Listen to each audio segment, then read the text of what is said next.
وعلیکم ورحمۃ اللہ وبرکاتہ۔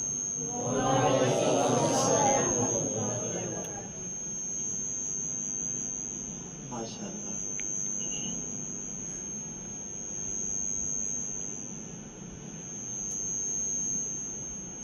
سیدوں کا چمن ہے، ہمیشہ آباد رہتے ہیں۔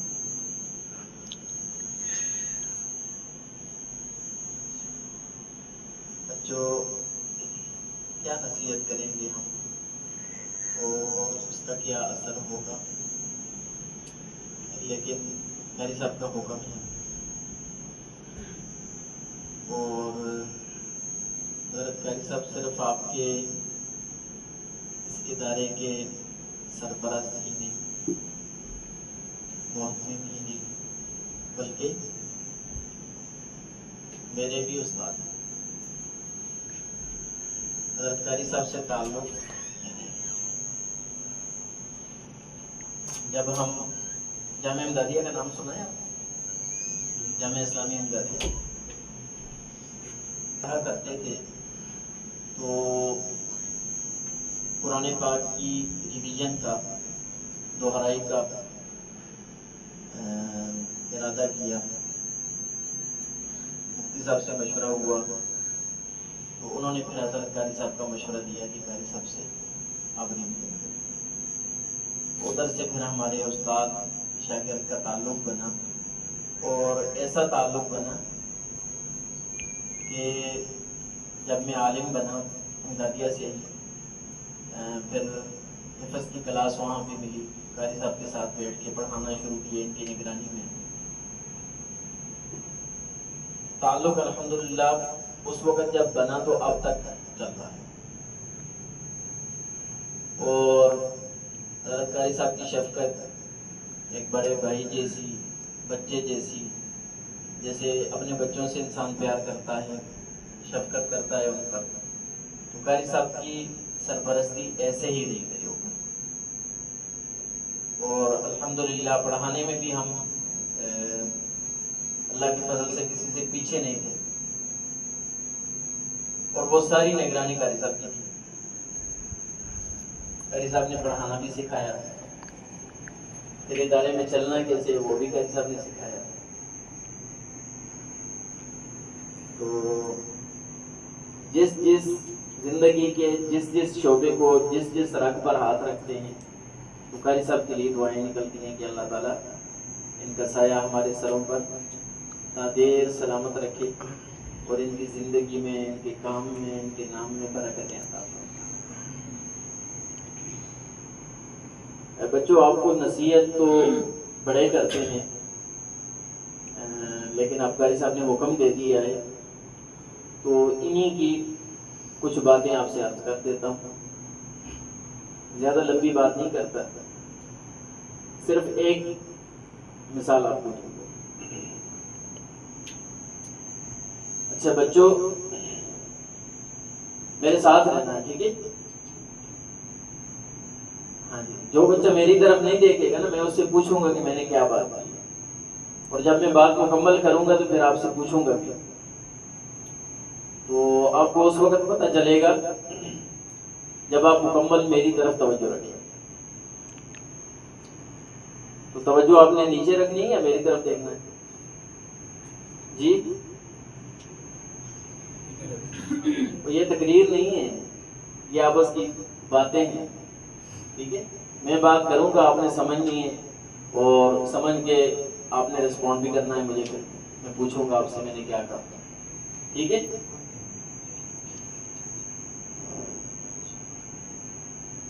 بیٹے، دو کیاریاں ہوں، ٹھیک ہے؟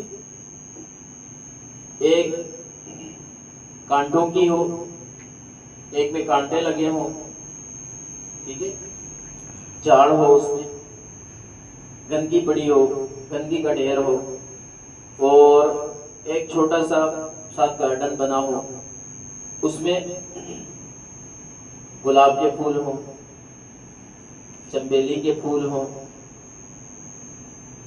اور مختلف قسم کے انواع و اقسام کے پھول ہوں، مختلف قسموں کے پھول ہوں،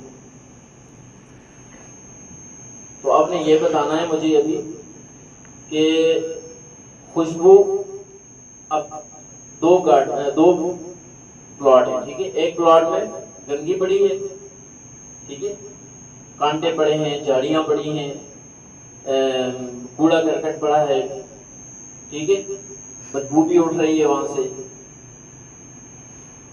ٹھیک ہے، اور کوڑے والے آ کے وہاں پہ رکتے ہیں، اپنا کوڑا بھی وہاں پر پھینکتے ہیں۔ آپ کے محلے میں کوڑے والے کام کرتے ہیں، کوڑا اٹھانے والے، تو جتنا بھی کوڑا وہاں سے اٹھاتے ہیں آگے اس پلاٹ میں پھینکتے ہیں، اور ساتھ والا پلاٹ جو ہے اس میں مختلف قسم کے پھول لگے ہیں، گلاب کے پھول ہیں، چنبیلی کے پھول ہیں، ایسے ہی اور بھی جتنی قسم کے پھول ہوتے ہیں وہ لگے ہیں۔ تو آپ یہ بتائیں کہ خوشبو کس میں سے آنی ہے، دائیں طرف والے گارڈن سے یا بائیں طرف والے؟ دائیں طرف والا پھولوں کا ہے، بائیں طرف والا کوڑے کا ہے، کس میں سے خوشبو آنی ہے؟ ہاں جی، اگر آپ کو کوئی کہے کہ آج گھر کے باہر سونا ہے اور آپ کو چوائس دے کہ ان دونوں میں سے کسی ایک پلاٹ کے پاس سونا ہے، تو آپ کس کے پاس سوئیں گے؟ پھولوں والے کے پاس یا کوڑے والے کے پاس؟ نہیں، کوڑے والا ٹھیک ہے، ہاں نہیں سوئیں گے؟ کیوں؟ ساری رات مکھیاں ہی مارتے رہیں گے، ایسا ہی ہے نا؟ گندگی ہے، گندگی کے اوپر کیا آتی ہیں؟ مکھیاں آتی ہیں، مچھر آتے ہیں، کیڑے مکوڑے،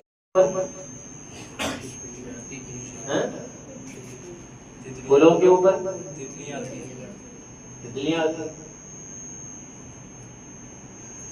اور شہد کی مکھیاں جو ہیں وہ بھی آتی ہیں، اور جس کسی کو بھی اپنے آپ کو فریش کرنا ہوتا ہے، ٹھیک ہے، فریشنس لینی ہوتی ہے، تو وہ کیا کرتا ہے؟ پارک میں جاتا ہے نا، جہاں پہ سبزہ ہو، پھول لگے ہوں، ٹھیک ہے، پھولوں کی کیاریاں ہوں، وہاں جاتے ہیں نا۔ تو ایک گارڈن میں پھول ہے، دوسرے میں کانٹے ہیں، کوڑا ہے، گندگی پڑی ہے، مکھیاں کا ڈھیر لگا ہوا ہے، تو لوگ کس کو پسند کریں گے؟ دائیں طرف والے کو جس میں پھول لگے ہیں، یا بائیں طرف والے کو جس میں کوڑا ہے؟ اچھا، اب آپ نے بتانا ہے کہ آپ نے کوڑے کا پلاٹ بننا ہے جس میں مکھیاں بیٹھتی ہیں، گندگی ہوتی ہے، ایسا اپنے آپ کو بنانا ہے یا وہ بنانا ہے جس میں پھول لگے ہوں؟ ہاں؟ لوگ آ کے آپ کی دور سے خوشبو سونگ کے آپ کے پاس آئیں، آپ نے کیسا بننا ہے؟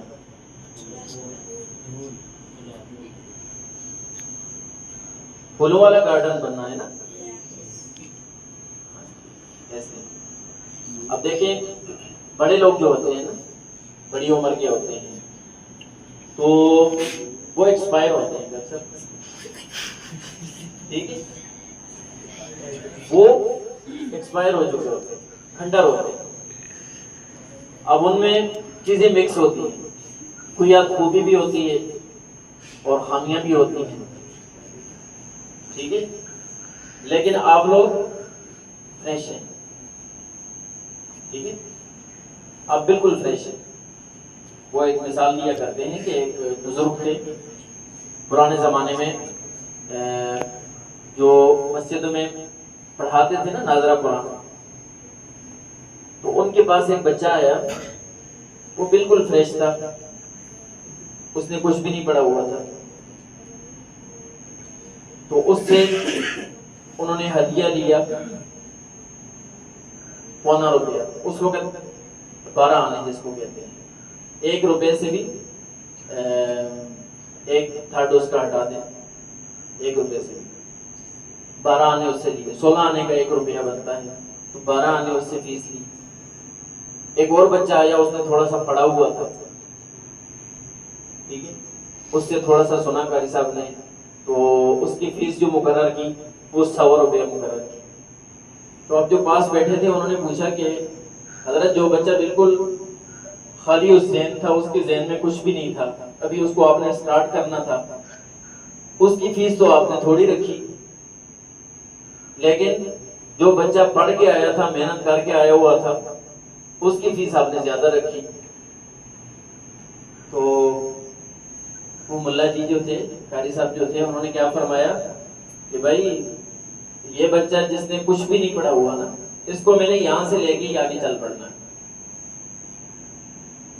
اور جو بچہ پڑھ کے آیا ہے نا، تھوڑا سا کہیں سے پڑھ کے آیا ہے، اس کو پھر کیا کرنا ہے، پہلے ریوائز کرنا ہے، پیچھے لے کے آنا ہے، محنت لگنی ہے اس پہ، پھر اس کو دوبارہ نئے سرے سے اسٹارٹ کرنا،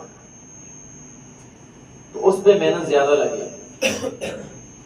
تو جو لوگ بڑی عمر کے ہوتے ہیں وہ یوں سمجھ لیں کہ ایکسپائر ہیں، ان پہ محنت بہت زیادہ لگتی ہے، لیکن آپ فریش ہیں، ٹھیک ہے، آپ گناہوں سے پاک ہیں، ابھی آپ کو جس طرف بھی لے جائیں آپ چلے جائیں۔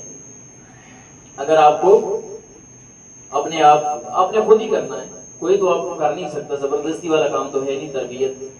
تو اگر آپ نے اپنے آپ کو پھولوں والا گارڈن بنانا ہے وہ بھی بن جائے گا آسانی سے، اور اگر آپ نے اپنے آپ کو کوڑے کا ڈھیر بنانا ہے تو وہ بھی آپ بن جائے گا۔ اب یہ ڈیپینڈ کرتا ہے آپ پہ کہ آپ نے اپنے آپ کو پھولوں کا گارڈن بنانا ہے جس کی دور دور سے لوگ خوشبو سونگھ کے اس کے پاس ملنے کے لیے آئیں، یا کوڑے کا ڈھیر بننا ہے کہ دور سے لوگ ناک پہ ہاتھ رکھ کے دور سے گزر جائیں، آپ کے قریب بھی نہ آئیں۔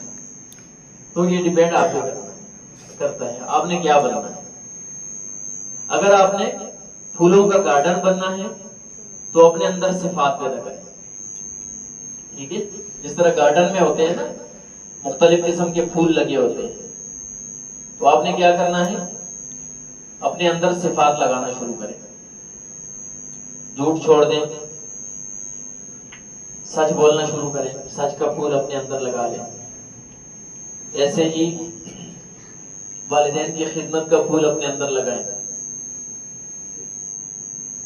پڑھائی میں محنت کرنے کا پھول اپنے اندر لگا لیں، بزرگوں کی خدمت کرنا اپنے اندر لگا لیں، اور چھوٹوں کے ساتھ، چھوٹے بہن بھائیوں کے ساتھ، محلے میں چھوٹے بچوں کے ساتھ، اپنے رشتہ داروں کے چھوٹے بچے بچیوں کے ساتھ پیار سے پیش آنا شروع کر دیں۔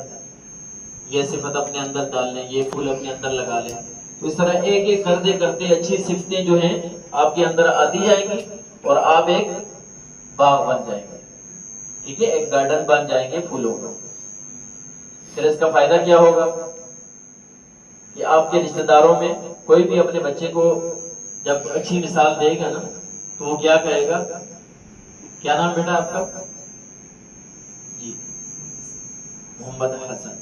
اب محمد حسن نے اپنے اندر اچھی اچھی صفات اپنا لی، ٹھیک ہے، والدین کی خدمت بھی کرتا ہے، قاری صاحب کی بھی بہت خدمت کرتا ہے، قاری صاحب جو کام دیتے ہیں وہ بھی اچھے سے کرتا ہے، اور محلے میں جو بزرگ ہیں ان کی خدمت بھی کرتا ہے، جو چھوٹے بچے ہیں ان کے ساتھ پیار سے پیش آتا ہے، امی ابو کا کہا بھی مانتا ہے، اچھی اچھی جتنی بھی صفتیں ہیں، جتنے بھی اچھے اچھے پھول ہیں، اس نے اپنے گارڈن بنا لیا۔ اب اس کے رشتہ داروں میں سے کوئی اپنے بچے کو جب کہے گا نا کہ آپ نے اچھا بننا ہے تو وہ کیا کہے گا کہ آپ نے محمد حسن کی طرح بننا ہے۔ مثال دیں گے کہ نہیں کہیں گے نا۔ اور ایک اور مزے کی بات آپ کو بتاؤں، اگر آپ اچھے بن جائیں گے، ٹھیک ہے، تو نہ صرف یہ کہ لوگ آپ کی مثالیں دیں گے، بلکہ آپ کے والد صاحب کی، آپ کے دادا ابو کی، آپ کے دادی اماں کی، آپ کے امی کی، آپ کے استاد محترم کی، آپ کے ادارے کی بھی تعریف کریں گے۔ اب جو آپ کو جانتے ہیں محلے میں، ٹھیک ہے، آپ کے دوست ہیں، وہ تو جب اپنے دوستوں میں تعارف کروائیں گے وہ کہیں گے حسن بڑا اچھا بچہ ہے، حسن بڑا اچھا لڑکا ہے۔ اب جو اس کی ماں کی ایج کی عورتیں ہوں گی، اس کی ماما کی ایج کی عورتیں ہوں گی، وہ کیا کہیں گی، اس کی ماما کا نام لے کے کہیں گی کہ اس کا بیٹا بڑا اچھا ہے۔ اب دیکھو اس کی وجہ سے اس کی ماما کی عزت بنی کہ نہیں۔ اب جو اس کی دادوں کی ایج کی عورتیں ہوں گی، وہ کیا کہیں گی؟ کیونکہ ان کی دادوں کے ساتھ اٹیچمنٹ ہے نا، ان کے ساتھ گپ شپ ہوگی، تو وہ اپنے بچوں کو کیا ترغیب دیں گی کہ فلاں کا پوتا ایسا ہے۔ اب جو اس کے باپ کی ایج کے لوگ ہیں محلے میں یا رشتہ داروں میں، تو وہ کیا کہیں گے؟ اس کے باپ کا نام لے کے، ابو کا نام لے کے کہیں گے کہ فلاں کا بیٹا ایسا ہے۔ اب جن لوگوں کو پتا ہے کہ یہ اندور میں پڑھتا ہے، اس ادارے میں پڑھتا ہے، تو وہ ادارے کا نام لے کے کہیں گے کہ فلاں ادارے کا بچہ اتنا اچھا ہے۔ اب جن کو پتا ہوگا کہ ان کے استاد محترم کون ہے، قاری صاحب کون ہے، تو وہ ان کے قاری صاحب کا نام لے کے بتائیں گے کہ قاری طلحہ صاحب کے شاگرد اتنے اچھے ہیں۔ لیکن اگر آپ میں صفات نہیں ہوں، اچھی چیزیں آپ نہیں اپنائیں گے، اپنے اندر گندگی بھریں گے، جھوٹ بولنا، دوسروں کی غیبت کرنا، لڑائی جھگڑے کرنا، گالم گلوچ کرنا، بڑوں کا کہا نہ ماننا،